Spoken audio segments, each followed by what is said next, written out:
देखिए, ये तो मेरे लिए बहुत ही सौभाग्य की बात है कि गणतंत्र दिवस के अवसर पर मुझे दिल्ली से आमंत्रण मिला है। मेरे साथ-साथ मेरे पूरे परिवार सारे परिवार के सदस्य बहुत ही ज़्यादा खुश हैं और सबको बहुत अच्छा लगा ये जानकर। मैं क्या कहूँ, मैं अपने देश के प्रधानमंत्री जी का आभार व्यक्त करना चाहती हूँ कि छोटे से एक शिक्षक का उन्होंने इतना ध्यान रखा और ये आमंत्रण भेज के मेरा मान बढ़ाया है। बिल्कुल सही कहा आपने। और इस बार हमारे 75वीं वर्षगांठ है गणतंत्र की, तो जी। अपने आप में कितना बड़ा ये दिन मानती हैं आप? बिल्कुल देश का संविधान लागू हुए 75 वर्ष हो गए हैं और हमारा देश 75वीं वर्षगांठ मना रहा है, तो इतनी खुशी का अवसर है। और मैं तो चाहती हूँ कि हमारा देश ऐसे ही उत्तरोत्तर उन्नति करता रहे। हमारे देश में जब हम तकनीकी के फील्ड में आगे बढ़ रहे हैं, चंद्रयान का आविष्कार हो रहा है, तो मैं चाहती हूँ कि हमारा देश बस इसी राह पे आगे बढ़ता रहे, प्रत्येक नागरिक को उसका अधिकार मिले और वे देश के प्रति अपने कर्तव्यों का निर्वहन करके अपने देश को आगे ले जाए। और हमारे प्रधानमंत्री जी का सपना भी है कि 2047 जब आजादी के 100 साल पूरे हो जाएंगे, तब तक हमारा देश पूरा विकसित बन जाएगा। तो मैं तो एक नागरिक के रूप में, एक शिक्षक के रूप में ये सोचती हूँ कि मैं अपने देश के लिए क्या कर सकूं। मैं अपने बच्चों के अंदर देशभक्ति का जज्बा जगा सकूं, उनको देश के लिए कुछ करने के लिए प्रेरित कर सकूं। तो ये आजादी का जो हम संविधान लागू होने का 75वां वर्षगांठ बना रहे हैं, बहुत ही खास है मेरे लिए और बहुत ही उत्साह है मेरे मन में। वाकई ये उत्साह आपका काबिले तारीफ भी है। और जैसे कि अमृत काल जब होता है तो उसमें हमारे नए जो भविष्य हैं, आने वाले कल के कर्णधार हैं, उनकी भी बहुत ही महती भूमिका हो जाती है। और आप शिक्षिका हैं, लगातार बच्चों को गढ़ने का काम कर रही हैं, एक सुनहरे कल की ओर आगे बढ़ाने का काम कर रही हैं। जब से बिल्कुल। आप शिक्षिका बनी हैं, क्या जज्बा है आपके मन में? क्या आप एक बेहतर बच्चों के लिए, एक बेहतर कल के लिए क्या विशेष करना चाहती हैं? देखिए, मैं तो बच्चों के लिए स्कूल में बहुत सारी गतिविधियां आयोजित करती हूँ। मैं जैसे कि कोई भी त्योहार होते हैं, महापुरुषों का जब भी कोई जन्म दिवस होता है, उनकी जयंती होती है, तो अपने स्कूल के पाठ्यक्रम के साथ साथ मैं ये सारी गतिविधियां भी आयोजित करती हूँ, क्योंकि इनका बहुत बहुत अच्छा असर पड़ता है बच्चों के ऊपर। बच्चे जो चीजें किताबों में पढ़ते हैं, पाठ्यक्रम की सारी चीजों को पढ़ते हैं, लेकिन जब वो ये सारी चीजें भी साथ साथ इसमें भाग लेते हैं, कोई भी हम अपने स्कूल में जब भी कोई आयोजन करते हैं, तो वो हम उन्हें याद नहीं कराना पड़ता है। बच्चे उस कार्यक्रम में जब सहभागी होते हैं, तो वो उनके मन मस्तिष्क में बैठ जाती है और बच्चे जानने लगते हैं कि ये आज, जैसे कि आज 23 जनवरी है, हुँ। आज नेताजी सुभाष चंद्र बोस का जन्मदिन है। मैं आज की ही बात आपको बताना चाहती हूँ कि आज हमने अपने विद्यालय में पराक्रम दिवस के अवसर पर नेताजी सुभाष चंद्र बोस की जयंती मनाई। तो मैं आपको आज, मेरे लिए आज एक बहुत, मतलब मेरे मन में एक बहुत अच्छा भाव आया कि कक्षा 1 का एक बच्चा था। मैंने बच्चों को 2 दिन पहले बताया था कि बेटा, नेताजी सुभाष चंद्र बोस की जयंती हम मनाएंगे और हुँ। आप सभी उनको श्रद्धांजलि देने के लिए उनके ऊपर कोई कविता या उनका चित्र बना के लाओगे। तो आज एक ऐसी बात हुई जो मेरे मन को छू गई हुँ। कि मेरा एक विद्यार्थी आया मेरे पास, 12 बजे के लगभग वो मेरे पास आया। कक्षा 1 का विद्यार्थी है, सोचिए कक्षा 1 का बच्चा कितना छोटा होता है हमारे सरकारी बिल्कुल। विद्यालय में। और वो आया और उसने एक जेब से एक कागज निकाला हुँ, और हुँ। कागज निकाल करके वो मुझे दिया। मोड़ा हुआ कागज था, मोड़ के। फिर उसने जब वो कागज खोला तो उसमें हमारे देश का तिरंगा झंडा और नेताजी सुभाष चंद्र बोस की उसने अपने अपने आप जो तस्वीर बनाई थी, एक बना के मुझे दी। तो जी। मुझे इतना अच्छा लगा कि ये हमारे देश का भविष्य है। इसके मन में अपने देश के तिरंगे के प्रति सम्मान आया। हुँ। नेताजी सुभाष चंद्र बोस के बारे में इसने क्या सोचा, कैसे उनका चित्र बनाया। तो ये बात मेरे दिल को छू गई और मुझे इतनी खुशी हुई कि मैं जो चाहती हूँ कि बच्चा अपने देश से प्रेम करे, अपने देश के लिए जो अमर बलिदानियों ने जो बलिदान दिया है, उनके हुँ। प्रति ये बच्चे सोचना शुरू करें, उनका सम्मान करें। तो कहीं न कहीं बहुत ही अच्छा लगा। और इसी तरह से जो ये सारी गतिविधियां हैं, मैं इस स्कूल में जो मेहनत करती हूँ, मेरी सोच यही है कि बच्चा पढ़ लिख करके एक अपने पैरों पे खड़ा होए ही, लेकिन वो एक नागरिक बने, देश का एक ऐसा नागरिक बने जो एक अच्छा इंसान हो, दूसरों की मदद कर सके। उसके अंदर ये सारे भी चीजें होनी चाहिए, नैतिक मूल्य उसके अंदर होने चाहिए कि वो अपने परिवार का, अपने समाज का सहयोग सहयोग कर सके वो हर एक चीज में। उषा बिल्कुल सही कहा आपने। और यदि हम अभी से बच्चों को संस्कार देंगे, उन्हें अपने महापुरुषों के बारे में बताएँगे, उन्हें महत्वपूर्ण जयंतियाँ बताएँगे, त्योहार बताएँगे, तो वो न केवल संस्कारित बनेंगे बल्कि उसके साथ-साथ अपने देश के विकास में भी योगदान दे पाएँगे। हाँ।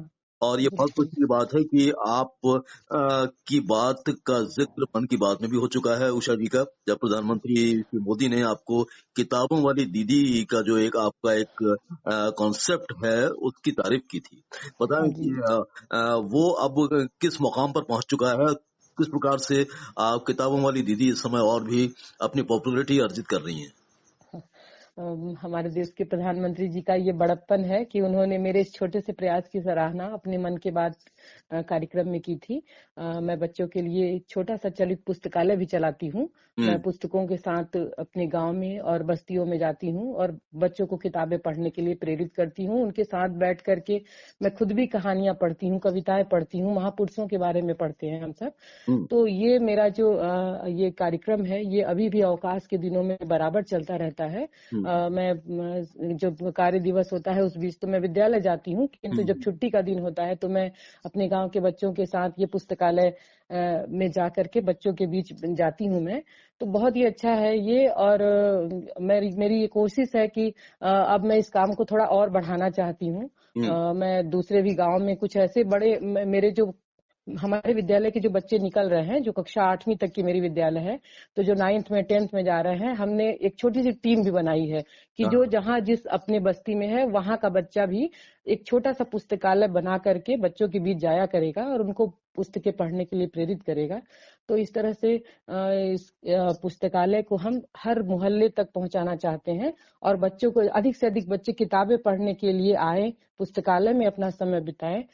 बच्चे जो है टीवी या मोबाइल से निकल करके पुस्तकों की दुनिया में आए, ये मेरा प्रयास है। और आप सबकी कई की शुभकामनाएं हैं जो मुझे आज इसी कार्य के लिए गणतंत्र दिवस में जाने का एक अवसर मिल रहा है। हुँ। तो किताबों वाली दीदी के माध्यम से आपने बच्चों को पुस्तकें पढ़ने के लिए भी प्रेरित किया है, तो कैसा लग रहा है कि ये जो बच्चों का किताबों के प्रति रुझान है, वो आप देख पा रही हैं? बिल्कुल, बिल्कुल, बहुत अच्छा है।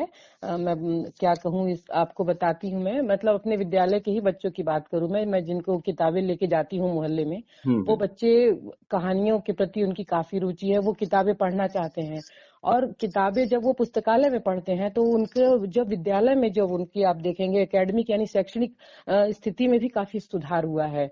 हुँ, जो बच्चे मैं आपको एक बताती हूँ कि मैं जिस मोहल्ले में जाती हूँ पुस्तकालय लेकर के, वहाँ हुँ, के बच्चे जब वो पुस्तकालय से हमारे जुड़े और वहाँ पे उन्होंने किताबें पढ़ना शुरू किया, तो हुँ, उनके अंदर पढ़ने का एक ऐसा रुझान हुआ कि जब हम अपनी कक्षा में भी जैसे विज्ञान विषय है या सामाजिक विज्ञान का विषय है, तो वो रुचि लेकर के उस पाठ को पढ़ते हैं, समझते हैं। घर में भी वो जो है कि खुद भी बच्चे उस पाठ को पढ़ करके आते हैं और उनका जो रिजल्ट है ना, वो भी काफी अच्छा हुआ है बच्चों का। उनका परीक्षा का परिणाम भी सुधरा है और कई सारी प्रतियोगी परीक्षाएं हैं जो हमारे सरकारी विद्यालयों में होती हैं, उसमें भी बच्चे काफी सफल हो रहे हैं। हुँ, अब बहुत हमारे अच्छी ही बात। विद्यालय में, मैं अपने विद्यालय की बात करूं तो नेशनल मीन्स का मेरिट एक स्कॉलरशिप केंद्र सरकार की योजना है, जिसमें हुँ, प्रत्येक छात्र को कक्षा 8वीं का छात्र एग्जाम देता है हुँ, और उत्तीर्ण होने के बाद उसे कक्षा 9वीं 10वीं 11वीं 12वीं इन 4 वर्षों में 12,000 रुपए प्रतिवर्ष की छात्रवृत्ति मिलती है। हुँ, तो ये 3-4 वर्षों से मेरे विद्यालय में कक्षा 8वीं के 3 बच्चे 4 बच्चे सेलेक्ट हो रहे हैं। तो वाह! ये पुस्तकालय जब से अभियान मैंने शुरू किया है तो बहुत ही सकारात्मक इसका मतलब परिणाम मुझे देखने को मिल रहा है। और हुँ, उत्कृष्ट विद्यालय की चयन परीक्षा होती है, उसमें भी हमारे विद्यालय के 5 या 6 बच्चे प्रतिवर्ष निकल के आ रहे हैं।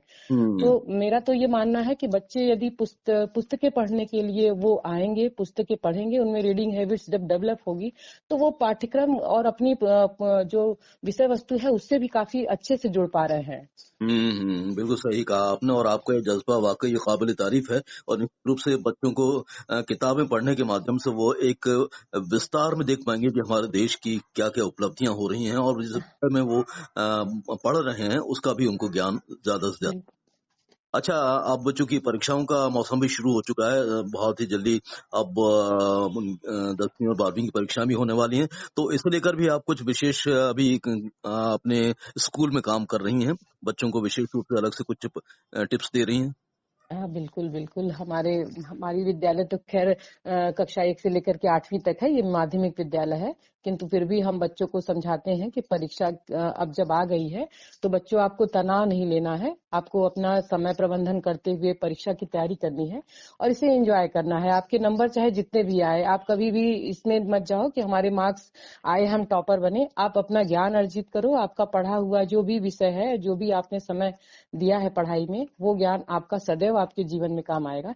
तो आपको नंबरों के पीछे नहीं पढ़ना है कि हमारे नंबर साथी से कम है या ज्यादा है, आपको तनाव नहीं लेना है। तो कुछ इस तरह से बच्चों को समझाते हैं ताकि वो मौज मस्ती करते हुए पढ़ाई भी करें और बिना किसी तनाव के वो परीक्षाओं की तैयारियां भी करें। और बच्चों को इसके अलावा हम अलग से भी तैयारी करा रहे हैं। जो भी हमारे कोर्स पूरा हो गया है तो उसे हम रिवीजन करा रहे हैं, बच्चों के टेस्ट ले रहे हैं और उनका लगातार उनमें सुधार हो रहा है। तो बच्चे मतलब कहीं ना कहीं बिना तनाव के बिल्कुल निश्चिंत होकर के परीक्षा की तैयारी कर रहे हैं। तो चलिए उषा जी, बहुत ही एक बार फिर से खुशी का मौका है और हम आपको शुभकामनाएं देना चाहते हैं। लेकिन इससे पहले हम बातचीत को समाप्त करें, आप गणतंत्र दिवस की इस बेला पर क्या आह्वान करना चाहती हैं, विशेष रूप से कल के कर्णधारों से? बिल्कुल। मैं तो सभी बच्चों को और अपने ये अभिभावकों को सभी को ये कहना चाहूंगी कि ये बहुत ही पुण्य की वेला है कि हम सभी आजादी के बाद ये अपना 75वां गणतंत्र दिवस मना रहे हैं और हम सभी को मिलकर के देश के विकास में जो कुछ भी हमसे बन पड़े वो हमें करना चाहिए।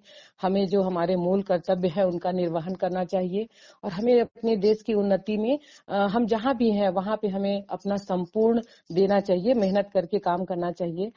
हम शिक्षक हैं तो हम अपना काम है ईमानदारी से करें, समय से करें, बच्चों के साथ जो है समर्पित भाव से मेहनत करें, उन्हें पढ़ने के लिए प्रेरित करें।